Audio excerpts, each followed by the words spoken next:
Hey, Derek here at Castaway Studios. This is a demonstration of the basic setup of how to be a guest for a Zoom chat or podcast. So we're going to go into the settings of the audio, the video, and how to choose different microphones and headphones separately and check it so that it doesn't clip or sound badly for the person who is recording it at the other end. After this.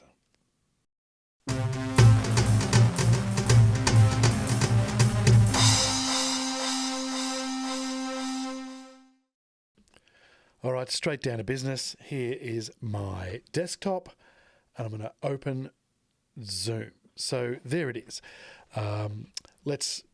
There's two possible scenarios. You get given a link in an email or a text or whatever, and you click on that link. So if you click on the link, it will bring you up to the next stage past what I'm just going to show you now. So I'm going to click Join Meeting.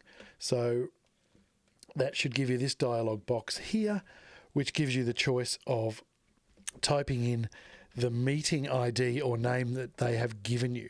So if someone just texts you and says, the meeting is 1324, whatever, and this is the password, or it doesn't need a password, then just go ahead and just do whatever it says. Okay, so you can choose to turn off your video and do not connect to audio, so you can jump in that meeting and make sure everything's cool before you jump in. I don't have a meeting to join, so I'll just cancel that. So what I'll show you now is a meeting. So I'm going to pop it up on here. Now, could get weird because you can see two of me, possibly at different speeds. All right, so first thing we're going to do is stop the video. Right, so that's just my logo that appears. It really is just your avatar. If you haven't got one, it's probably just the first letter of your name or something like that. That's the common thing. So you will see this in front of you. So you've joined the meeting. So bottom left is the key. See, it says unmute and start video. Both of those, what they're meaning is turn the mic on and turn the camera on. All right. It's kind of irritating when I turn both of those on. Things could get crazy here, but it's upsetting how it says mute there. But I don't know if you can see it, but as I speak, you'll see a little bit of green action in that microphone showing that I have got a signal in there. So the first thing I want you to do, I'm going to stop the video now because it's too confusing. Right, so the little upward arrow next to the mute button, there you go. So what you have here is the selection of microphones. So you can see I have selected the Rodecaster Pro Stereo, which means my microphone is all of the output that's coming from my mixer. But in a normal situation, you might want to choose the headphones that you've got plugged in, or if you've got a USB microphone like my Rode USB Mini, or any kind of or a Yeti, or any of those USB microphones, you would choose that. If you've got a headset, like if you've got some kind of Bluetooth headset or any kind of headset that incorporates a microphone, then in there you would choose that microphone if you want to use that microphone. Completely separately to that, then you would go down to select a speaker. So in here, you would often, if you just had a laptop, you would have the choice of selecting your onboard speaker or the headphones that are plugged in to your laptop, or the output to the USB microphone. Now that can be confusing because it's a microphone. How's that a speaker? But a lot of these microphones have headphone jacks, that 1/8 inch old-fashioned little jack that plugs into there, and it allows the headphones to plug into the microphone, giving you a little bit of manual control on the front of the microphone, depending on the brand. So be aware, if you have one of those all-in-one things, you can select the speaker. Likewise, if you're using a USB headset that has a built-in microphone and you want to use the microphone in that, then you would select the microphone for it up here and also the headset for it up here. If you have, now this is important, treating these two things separately is the key. If you have a fancy Bluetooth, like I've got some Sennheiser Bluetooth headset, and if I want to use those so that I can, walk away and not get tangled up, if I want to use those for the audio sound so I can hear the audio sound of the Zoom meeting, but I don't want to use the onboard microphone, I want to use my desktop microphone, then that is where I would select the microphone here and the speaker to be the Bluetooth headset. This is very important. Quite often you might plug something in. Half of my clients expect when they plug it in for it to become automatically the default for those two things. That's not always the case. And the other half plug it in and forget to separately select the speaker and the microphone.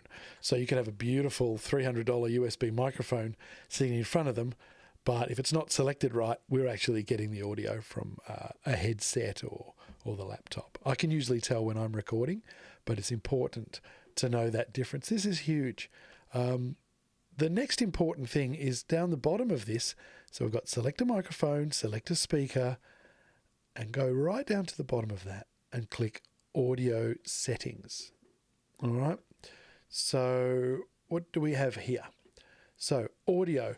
So it's a bit more detail here, and this is where you can also select them. So the speaker, what they're meaning is the sound coming out of the computer. So your headphones, or you have to use headphones. All right. Let me make this clear.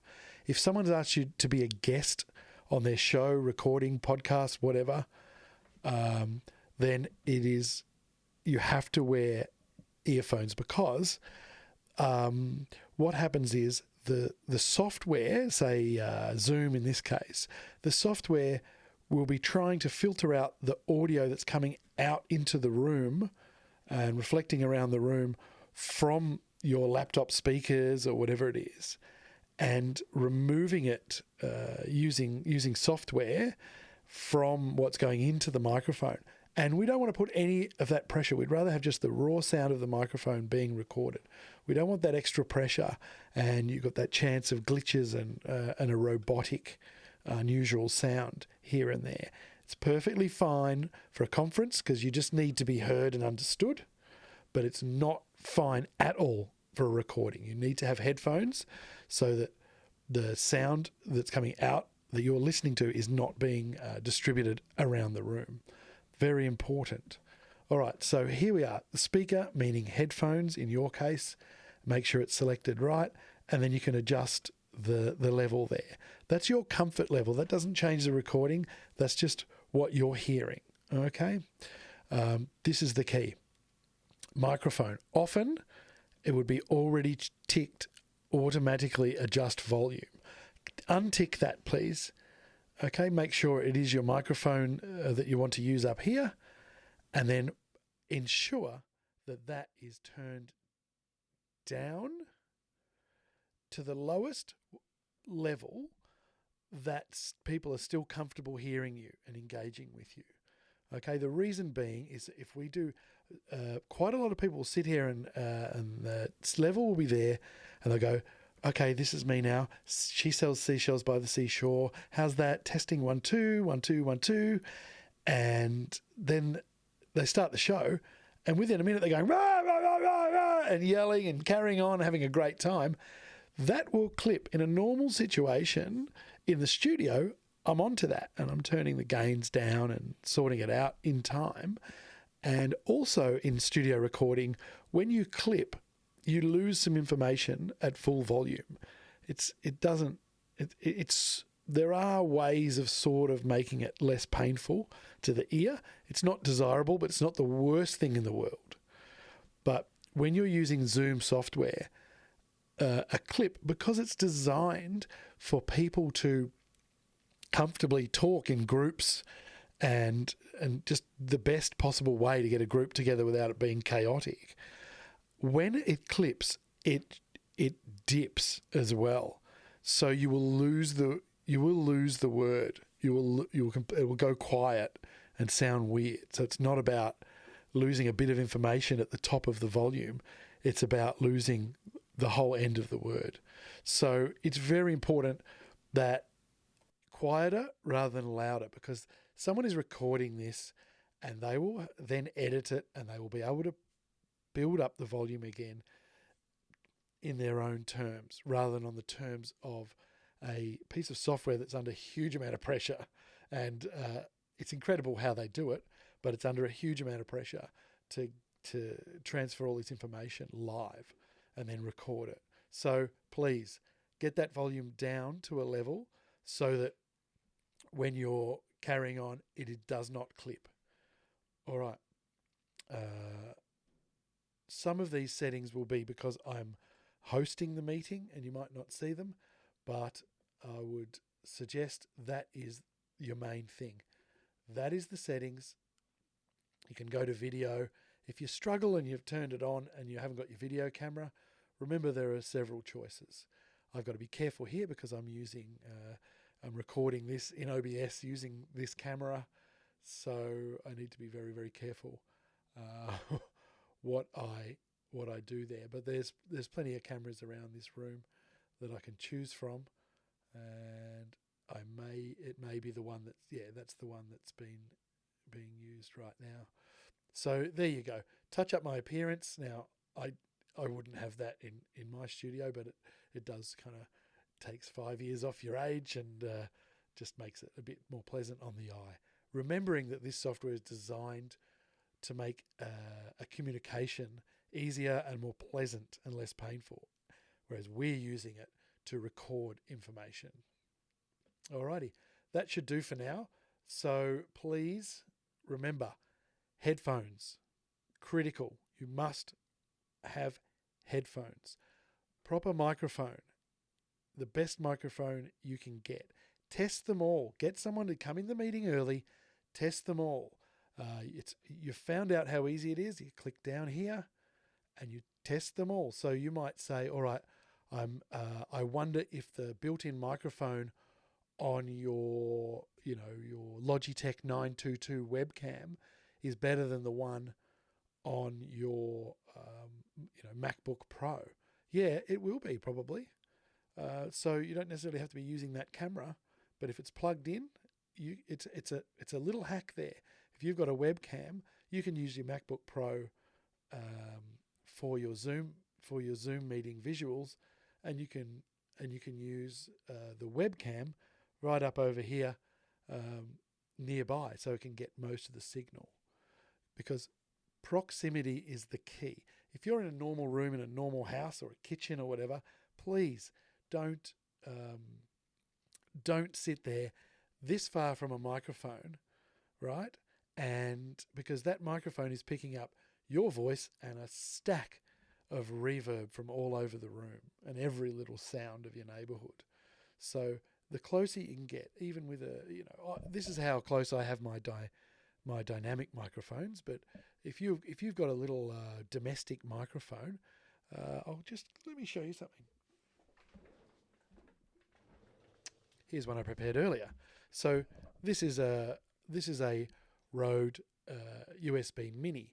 This comes with a little platform that sits about here. So the instinct is to have it down on the table. First thing I do is say, can you put it up on its box? Because I'd like to have that about here. And that really, really helps when you're trying to deal with room noise. The closer that is to you, within reason, because you don't want to be catching the air, especially when using Zoom recording. You don't want to be popping. So when you go, like, this is a pop, Peter Piper picked a peck.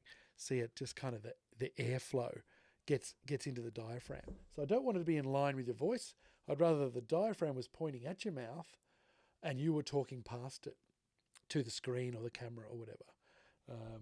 Be aware if you're going to be scripting or looking. So don't, if your host says, let's test the microphone, you go, okay, how's that? And they go, perfect. And then you actually put the microphone down and look over here at your laptop. It's a completely different sound. It just isn't going to work as well. So do me a favor, imagine how you're going to actually conduct your part of the interview, and that's where you do your testing. So there's no surprises in the middle. No one has to say, do you mind doing that again? But with the microphone where it was earlier on. All right. So what I've done with this one is I've got a very small desktop mic stand. They're like $20. And most of these microphones have an option to remove the base and use a standard mic stand thread. So I can have that in absolute perfect. So I get super pro quality from this, and it will fit in a laptop bag. So these are great little microphones. So they also, as I was saying earlier, have a plug for the headphones. So you can actually select with a button, read the instructions, but you can select whether or not you hear your own voice through there, which is terrific. Some people like it, some people don't. All right, so that should get you through. Please have a good look at this again just before recording. If you're one of my clients, this is for you, and feel free to ask well before the recording. It's much easier than on the day when there's 4 or 5 people on the screen, all with the same problems. All right, terrific. Thank you very much. See you later.